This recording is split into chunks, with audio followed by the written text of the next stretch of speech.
everyone. I'm Katherine Wilson, Senior Manager here at the Partnership for Public Service. Welcome back to our Sammies Summer Series. Today, we're looking at how federal leaders are leveraging technology to innovate on behalf of the American public. And I have a great pair of Sammies finalists here who are bringing our government to the cutting edge of technology. I'm excited to welcome Bob McGoy, a Paul A. Volcker Career Achievement Finalist and Research Forester at the U.S. Forest Service, and Stephen Hughes, a Science, Technology, and Environment Finalist and Aeroshell Lead for the Vulcan Engine Recovery Aeroshell at NASA. Stephen, Bob, thanks for joining us today. Thanks for having me. Great. Well, to get us started, can you each share more about your Sammies nominated work and project with our audience? Bob, let's start with you. Tell us about Fusion. So I've been with the government for 40 years. The last 25 years of my work has focused on a technology called LiDAR, and that's short for light detection and ranging. LiDAR systems use a laser rangefinder, and that's a device that fires a pulse of laser light to measure a distance to an object. But to collect data over large land areas, these systems are mounted on airplanes, helicopters, or drones, and the laser is swept from side to side to collect data over a swath of land. Today, current systems fire over 1 million pulses per second and produce large volumes of three-dimensional data, basically point measurements that provide detail regarding everything that can be seen from an aircraft. These point densities range from 10 to hundreds of points per square meter, so the desk that I'm sitting at may have 15 to 200 measurements on its surface. So I developed software that helps people understand these data and convert these data into 3D point clouds convert these three-dimensional point clouds into useful information for force management. This software is called Fusion. It's been around since about 2005, and it's used around the world in university classrooms by researchers looking at using LiDAR data for forestry and by forestry organizations. Today, I continue to maintain this software, and I do updates a few times a year that typically include new tools or algorithms or improvements to processing workflows for large data sets. Thanks. Great. Excited to dig into that more. Stephen, over to you. Can you tell us about your work at NASA? Yes, I can. It's actually interesting. My first assignment was working on a LiDAR instrument. This has nothing to do with what I'm doing right now, but it was a LiDAR in space technology experiment that flew on the shuttle and did a LiDAR sweep over the atmosphere to get atmospheric constituent properties. Anyway, totally unrelated. What I'm doing right now is making or designing inflatable heat shields. That started back when I was working for Mars Science Laboratory, Mars Smart Lander. That same acronym changed the name, but it's the same mission. Way back in 1998, I was working on a team that we were trying to improve the heat shield so that we could land more mass on Mars. As a result of my efforts on that team, I was asked to review a project or a proposal that was being given to JSC, human spaceflight, from, interestingly enough, the Russians and a German private industry company called EADS Austrian. Anyway, they were proposing an inflatable heat shield for human scale missions. I went down and was part of the review team for that proposal or that pitch. And when I saw it, it was like the light bulb went off. This is the way that we need to get more mass to the surface. As a result, I ended up writing several proposals to in-space development, and unfortunately they weren't selected. But my coworker or my nominee, Neil Cheatwood, and I ended up developing a system. Actually, Neil got the money. We found a rocket for us, and we ended up developing our first system on a sounding rocket that flew out of Wallops. Unfortunately, that vehicle didn't release us from the launch vehicle shroud, so it went into the drink. But everything worked perfectly, other than actually coming out of the payload shroud. So we got a second flight. It was a success. It was called Irby 2. The first was Irby. And then we did the Irby-3, I believe in 2012. That was the largest sounding rocket they had available to them. It was still suborbital, so we weren't really getting the full heating. Heating's a function of the square of the velocity, so if we were going suborbital, we were only going like 2.7 kilometers per second. For an orbital velocity, we were somewhere in the 7 to 8 kilometers per second. So the heating is, an order of magnitude more. So it's more of a challenge on the heat shield. I had the opportunity to design a heat shield for a secondary payload under the ULA Atlas V launch for atmospheric science instrument that's taking me right now. Anyway, we were underneath their payload adapter, and we were allowed to deploy after the mission was JPSS-2. After that JPSS-2 satellite was delivered to its orbit, the Centaur did a burn and put us on the right entry conditions, and we deployed off of the Centaur. And that was 2022, November 2022. We landed lofted. You can see the picture of it, and behind my head, that's it on the deck of the recovery vessel, and a little bit of information. My head is in that picture, which you can't really tell, but it's right next to the center body. I was standing on the deck looking at the sunset, and my co-worker, Greg Swanson, took that shot. So it ended up being a very beautiful shot, and it's used all over the place, and my head's in there, so I get a little bit of fame out of that as well. So anyway, that's not all I got. And we're currently working on a much larger heat shield for ULA for the Vulcan engine recovery. That's it. Fantastic. Appreciate that you have a bit of a display in the back to help our viewers understand what the heat shield, looks like and how it might work. Bob, I want to come back to you. You talked about, LiDAR and the development of the Fusion software. What led you to kind of identify that need in the government and start work on that process? Well, there were two of us in the Forest Service, a colleague named Steve Reedaboo and myself, that wanted to try this technology to see if you could do anything with it to describe trees. So way back in 1998, we contracted with a small company. It was really one of the only companies operating in the country to collect data covering a fairly small area, about 12 square kilometers.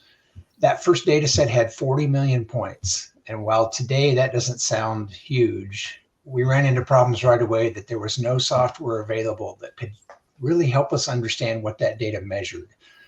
We didn't know if there were measurements from trees.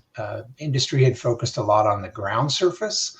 Prior to that, the technology had been around for 2 to 3 years, but nobody was really looking at it for vegetation. So the initial tools that were part of Fusion really focused on being able to visualize and understand exactly what this LiDAR stuff captured. You could spin a point cloud around and look at it and kind of look inside it and understand what it measured or what it didn't measure. And once we realized that the point cloud captured information for pretty much everything you could see from the air, and that included all the trees, I started working to add more software tools to make the technology more accessible, convert these point clouds into information that was more useful to foresters, and really kind of promote the technology within the forestry community. Great. And Stephen, you talked about the beginning of your team's journey with the heat shield.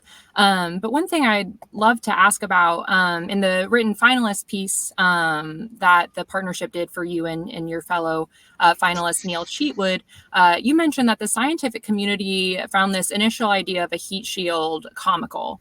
How did you all map out an action plan from that place? Well, it was so the first conference I went to talk about Irby was an AIAA conference for aerodynamic accelerators, and they didn't find it comical. They found it unlikely that anybody would ever want to risk their payload behind an inflatable heat shield, because everybody thinks about an inflatable, you think about a bouncy house or something that's, you know, very flexible. But this system is nothing like that. It is basically a rigid structure once it's inflated to pressure. I mean, the heat shield behind me, we tested it to 32,000 pounds of drag. So it's just trying to get people educated as to what the inflatable structure is capable of. I don't know where I'm going with this question you asked me. What was the initial question? How we got our funding? Yes. So like I said, I proposed inflatable heat shield to InSpace a couple times and failed to get any traction with them. But Neil was working in fundamental aerodynamics at the time and just had access to people at Wallops. And it turns out they had a launch vehicle that they thought we could fly on. And it was a shoestring budget. There's jokes. Chuck Player was the project manager, and Neil would just keep coming up with, I found this WBS, which is a funding code, and it has, $2,000 on it. Just stick it in the pile. And it was like you going through your couch cushions trying to find the information or the money that you needed to get it done. And because of that funding profile, it was fits and starts. That first project, we probably started it, I think, in 2003, and we didn't fly that vehicle until 2007. So it was a very long process. The second one, because it looked like it was going to do so well, Fundamental Aerodynamics decided to fund it directly. So we had a single funding source, and it was like, oh my gosh, we can spend money and not worry about it running out. So we built that second vehicle, which was very close to a duplicate, but not exactly a duplicate, between 2007 and launched in 2009. It was a unqualified success. A lot of people were interested in it, but funding at NASA is fits and starts as well, even if you're a good technology.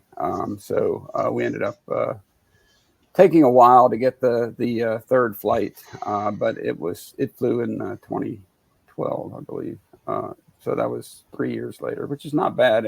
It's actually a change in the structure. So we had originally used sewn broad goods, so we sewed it together, and we were using ILC Dover as our contractor. At the conference where people were questioning the validity of our technology, I met a man named Glenn Brown. He worked at Vertigo, which was an inflatable company, and we swapped to a over-braided Taurus, a donut, and the capacity of the vehicle drag increased by more than a factor of 20.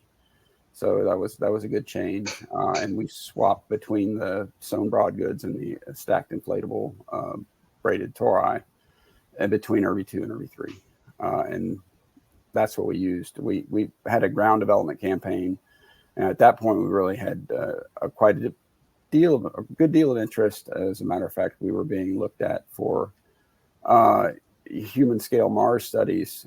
So our technology had matured enough that people were interested, from what went from something that was, they were very incredulous to putting it on a human scale mission. That's a huge difference. And we got the opportunity to fly lofted, and that was a real mission. We came back in at 8 kilometers per second. So that was very fast, a very hot entry. We had done ground development between, we were actually doing ground development during RV3 and continued on for several years after RV3, where we developed our second generation of thermal protection system that allowed us to do orbital velocity entry. So that's the vehicle you see behind me as well. All right. Quite the journey to get to where you are today, especially, given the funding challenges and getting buy-in from stakeholders. Bob, curious, as Stephen was kind of talking about the journey of the heat shield, if there was anything that resonated with you as you were going through your own, development and implementation journey with Fusion. Well, it's kind of surprisingly, there are some similarities. First off, this LiDAR stuff was really new when we first looked at it. And, foresters like to be in the woods. That's why most of us get into forestry. So we're not really typically the first group to adopt new technology that might take us out of the woods. Challenges, there was no existing software, there were no data standards, and really not a lot of information about what these instruments measured. We knew we could do range measurements, so the distance from the aircraft to an object, but could you actually get that over a large land area was kind of an unknown within forestry, especially. I think I said earlier, industry was really focused on the ground surface, getting a really good model or representation of what the ground looked like. And the trees were really just in the way. That was like noise in the data that they eliminated right off. The early benefit that we got from the software, from Fusion, was a much better understanding of exactly what the data captured.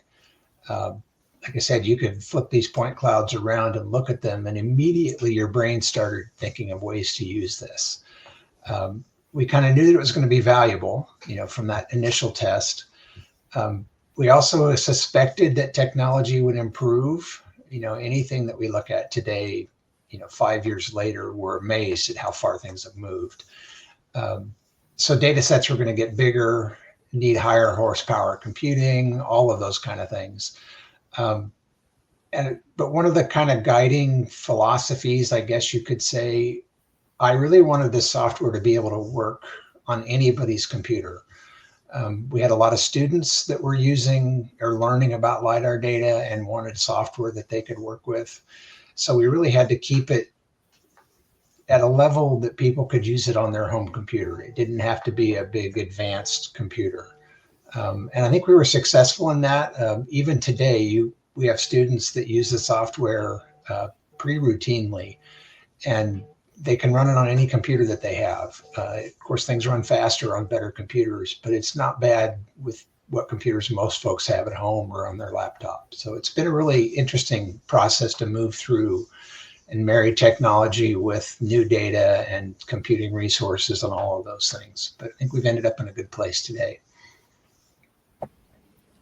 Can't believe I'm going to go test out the software myself later today. Not sure what I'll use it for, but great. Well, I think it's safe to say that a lot of people don't necessarily see the federal government as an innovator in technology. Often we look to the private sector for that innovation.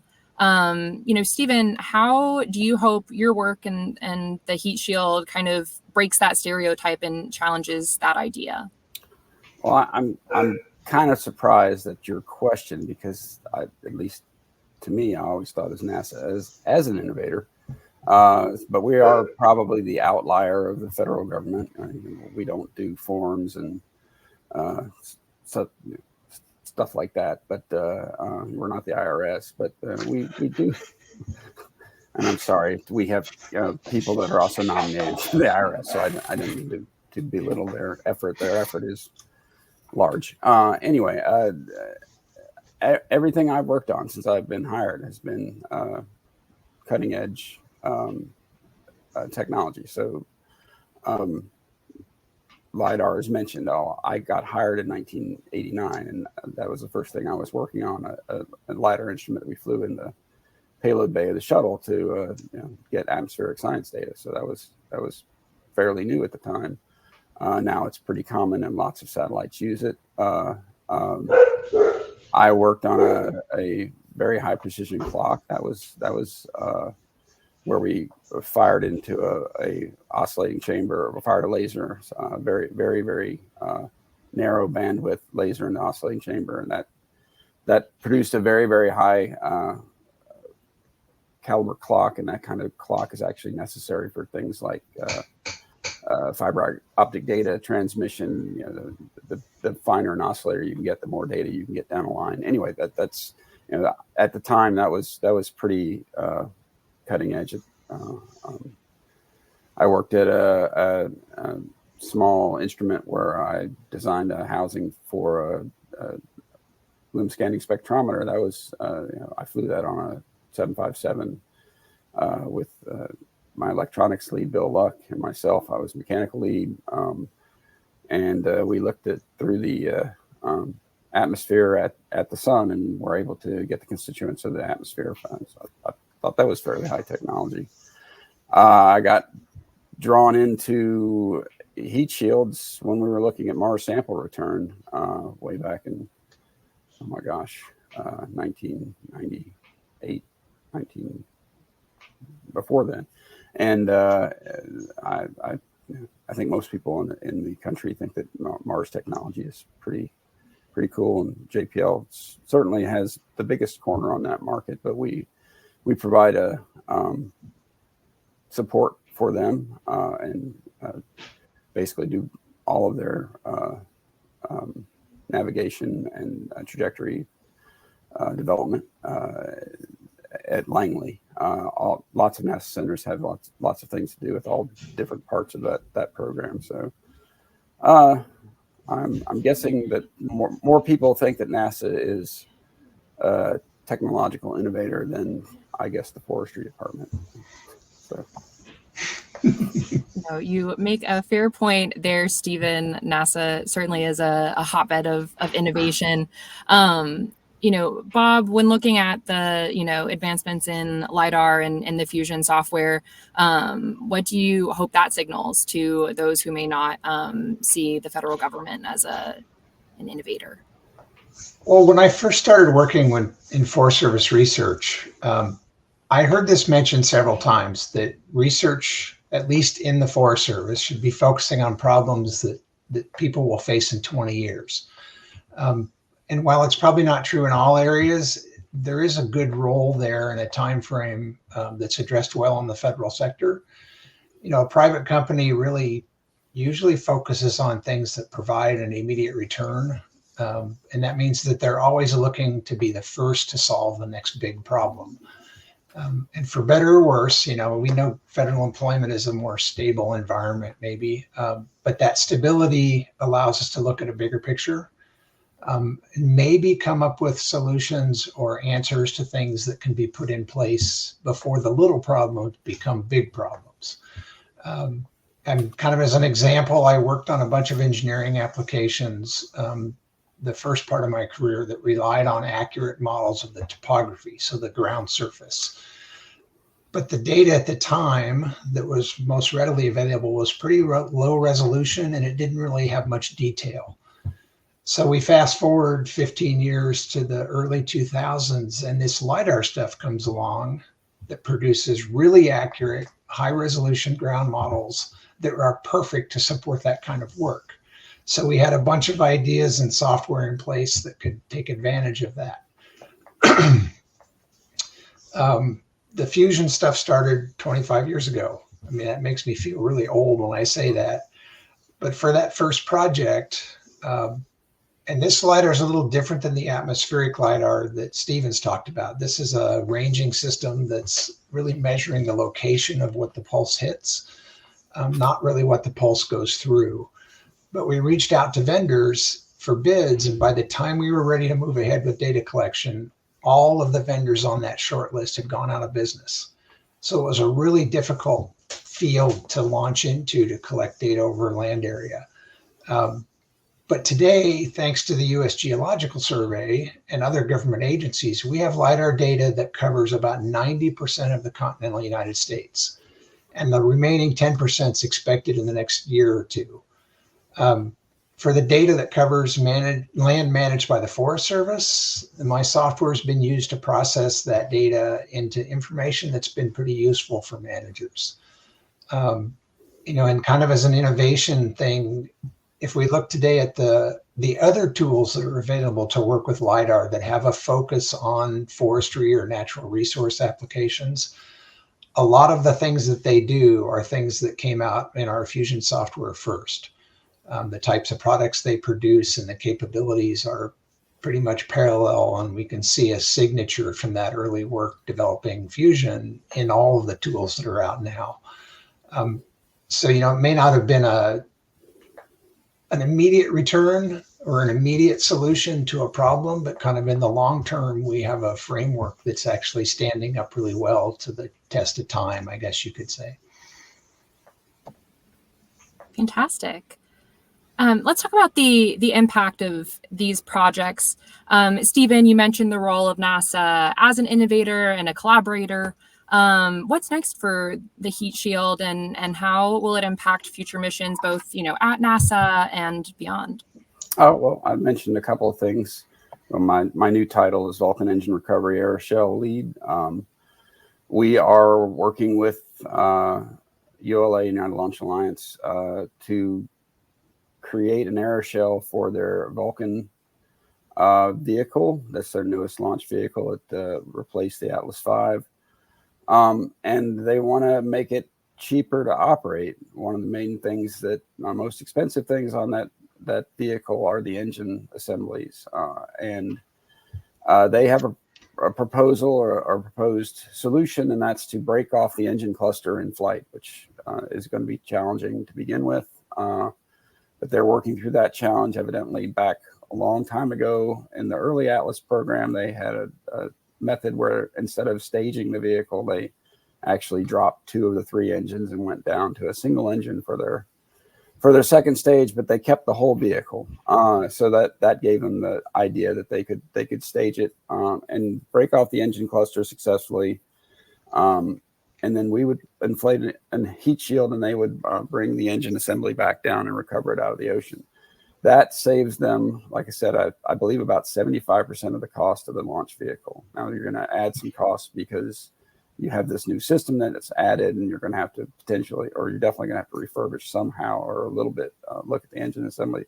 But if they can, even save half of that cost by putting the system on, they're saving a significant amount of money for every launch. But more importantly, they don't have to remanufacture an engine. Engines take a long time to manufacture, in addition to being expensive. So if you want to put a high throughput, you want to launch 10, 20, 30 times a year, you need to figure out how to reuse what you've got, because to try and build that many engine sets, then Vulcan has 2 engines. If they want to fly 20 times a year, they need 40 engines to be built. And that's a huge production line that I don't know would even be able to be is feasible. So that's the ULA application. We have interest from people that want to bring payloads back from low Earth orbit where they've done in-space manufacturing.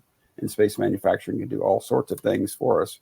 One of them is make more pure or more high quality drugs, pure or more high quality fiber optics, things that require very fine crystalline structure. You can make them in low Earth orbit, but the problem is you got to get them back. Well, we have had interest from some startup companies that want to bring the payload back, and they want to do it with an inflatable heat shield. So that would be, I think that's my best hope, that we can enable a new manufacturing stream that didn't exist before.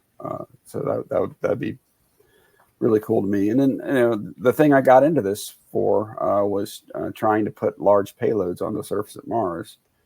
Elon Musk is trying to do it the brute force method, where he's going to fly a giant vehicle there and propulsively break it and land it on the surface. Well, that costs a lot of fuel to get there, dozens of launches to fuel. We even were looking at all propulsive system using the new NASA vehicle, which name just flew right out of my head. Anyway, Artemis.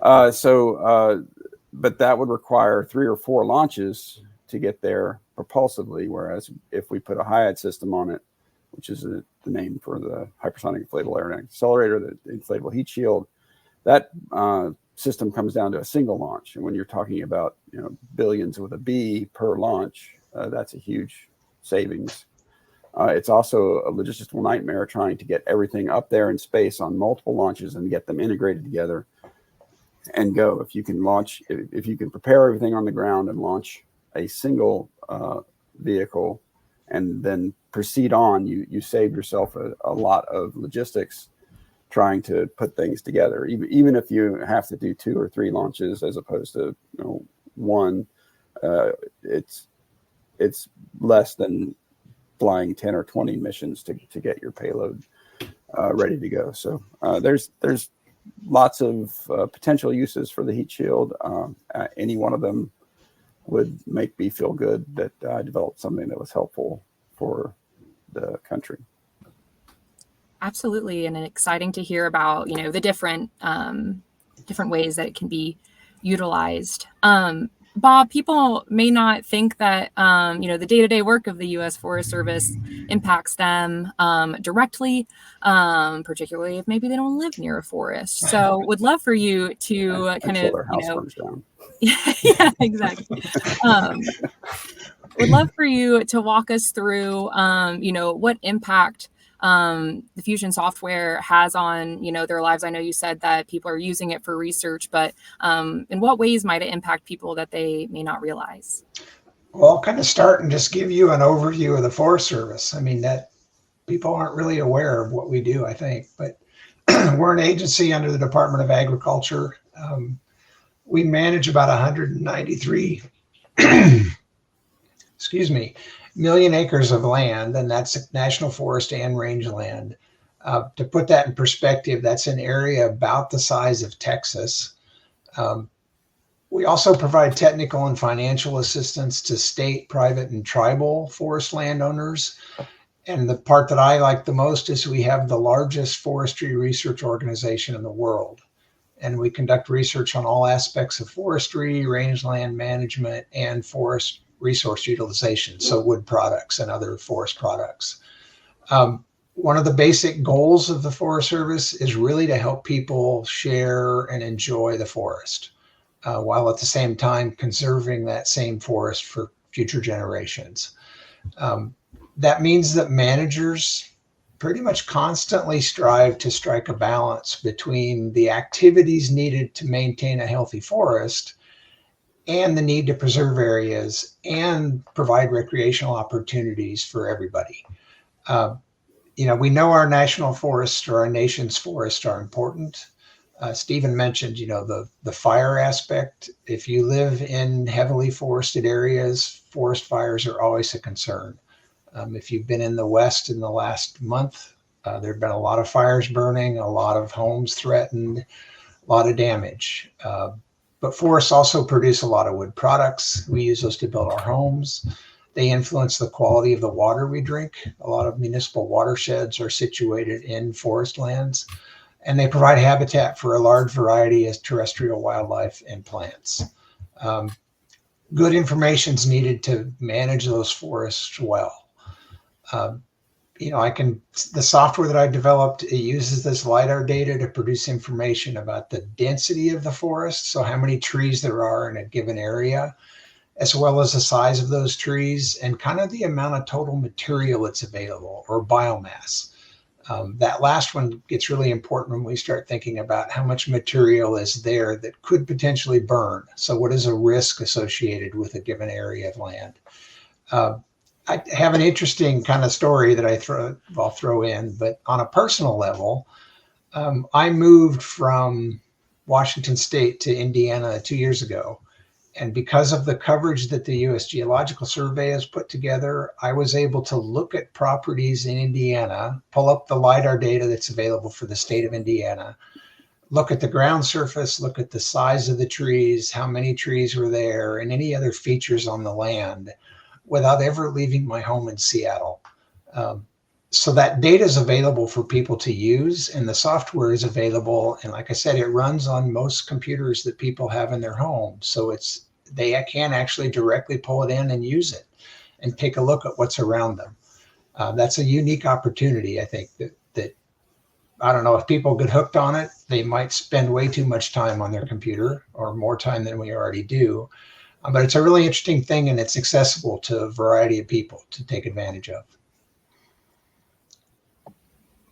feel like that might go hand in hand with the many Zillow searches I do looking at houses and apartments. Now I'll add in this layer to it. Our real estate agent was really interested in, it's like, wait, how do you know that the house is sitting on a ridge and it drops off all around you and all those things? She's, how do you know that? Yeah, the opportunity is there. Fantastic. Would love to switch gears a bit and talk about your public service. Obviously, the Sammies are looking to uplift public servants like yourselves. So I'd love to hear, Stephen, from you, what led you to public service in NASA? I was a child born in 1966 in Houston, Texas. So at that time, space program was pretty much everything. There's a picture of me standing in front of a television set, looking at Neil Armstrong stepping off of the Apollo 11 lunar module. Ever since then, I've kind of been into space, and I always wanted to do it. I didn't really think of any other company. I mean, none of the private companies were of any interest to me. I wanted to work at NASA, and I worked through grade school, high school, college, and went straight into NASA right out of my undergraduate degree of college. So didn't really think about it as being public service at the time. I am very aware that it is a government job. We have some interesting challenges because it is a government job, not a private sector. You can't necessarily go out and buy or do the things that you want to do because there are lots of rules about what you can and cannot do, who you can buy from and whatnot. You can't just go out and buy what you want. You got to go out and buy something that benefits the country, and those are good rules. So again, glad that I'm helping the country, providing a service to the country, but it wasn't really something I thought about when I went to go get my job. And then Bob, what about you? Well, kind of like Stephen, I've had my whole career in the government. So, I don't have anything to contrast it with, but I kind of fell into public service. My first job out of college was with the same office, essentially, that I currently work for. I did a graduate project that was funded by the Forest Service, and then I was offered a 6-month temporary job to help integrate that work that I had done into a larger body of work. That first 6-month temporary job turned into maybe 18 months. And I had had the opportunity to do field work, to do data collection, some software development. And the field work was in Alaska and the Pacific Northwest. It doesn't get any better than that for if you enjoy being outdoors, that's kind of the place to be. And oddly enough, public service, I like to help people get things done. But the job offered things that I really enjoy. And, I enjoy challenges offered by software development. It's kind of like the ultimate engineering thing where you see something tangible or something that does something out of your efforts. I like to be outdoors. So I was pretty much hooked with the Forest Service after that first 18 months or so of working for the agency. Always exciting when someone can pursue a passion that aligns with their work. Stephen, for those listening who may be considering a career in public service or working within the government, what advice would you have for them as they're looking to get started there? Well, patience. We're a government agency, so we have hiring freezes, and if you really want to do it, you got to wait. When I graduated in '88, there were no opportunities to get a government position because there was a hiring freeze. And in, I guess, Thanksgiving time, they popped open a brief window, and I was able to be hired by January of '89. And then it closed back. So if you want to work for the government, you may have some challenges in doing so. But if it's what you want to do, just be persistent. And advice for anybody getting any job, whatever you do, whatever you get assigned to do the best you possibly can. Don't, if it's a not so exciting, glamorous job. My first job, like I said, was to work on LiDAR, but really it was to work on packaging electronics in a box. So my sounds glamorous. I had a LiDAR instrument I was working on, but I was the electronics packaging guy. So I made metal boxes and put cards in them and made sure they didn't overheat or something like that. So, but did the best job I could. Got noticed by the people in my group that I did a very good job and was self-sufficient. So I got more opportunities, more varied and more challenging opportunities, and just keep on doing as best you can. Make sure that you learn what you need to do. Be a self-starter. I think that's advice for anybody getting any job. So, absolutely, patience and persistence. Those are great words for work and beyond. Yeah. Bob, as we mentioned at the top, you're nominated for the Paul A. Volcker Career Achievement Medal. What is a career in public service afforded you, and what are some of the big takeaways for you there? I think maybe before I answer that, I'll touch on something that Stephen said about patience. I think I was in term or temporary positions for almost 13 years before I was a permanent employee. A lot of persistence, patience there, a lot of changes in the job description, that kind of thing, but work that was always interesting. As far as kind of the public service aspect, I really enjoy helping people. It doesn't have to be work. I do a lot of things outside of work, but I genuinely like to help people apply technology and improve the way they do things. It doesn't have to be computer related. It can be other things.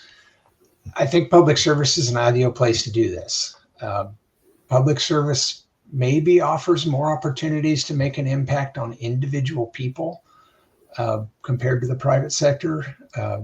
We used to have, when I worked in Seattle for a long time, our office was the first office listed in the phone book, not that anybody knows what those are anymore, for the Forest Service. And we would get calls from anybody, my trees are dying, what do I do? And it was always kind of interesting. Most of us were foresters by training. We had a lot of engineers in the office as well. And so it was always interesting to take those calls because we didn't want to pass people off and just say, well, you need to call somebody else. And you got to talk to a lot of interesting people and help people, sort out what was going on and what they could do, or maybe point them to somebody else who could offer them more help. But I know this sounds like the punchline of a bad joke, but I ended my profile, I think, with the statement, I work for the government and I'm here to help. I get a great deal of satisfaction knowing that people use my software, my research, the things that I developed to help them better understand technology and maybe use it to do something useful. Like I said, I sleep well at night knowing that, some folks have used that and it's made a difference in the way they approach their work or the way they do their job. So I like to think I've made a difference. Time will tell, I suppose, but I'm getting close to retirement and there's a lot of trying to figure out, okay, what happens after Bob retires? Because then we have to do this without a lot of work, or a lot of help. So we're working on that as well to fill in, figure out how things fill in when I'm gone. So it's been a very rewarding career. I mean, I have no complaints. I've enjoyed every day. What a fantastic place to end. Bob and Stephen, thank you again for taking the time to join us. You're very welcome. It's been great. That was great fun. And to our audience, thanks for tuning in. We'll be back here on August 21st to close out our Sammies Summer Series with some of the finalists making government better, faster, and stronger. For the Partnership for Public Service, I'm Catherine Wilson. Take care.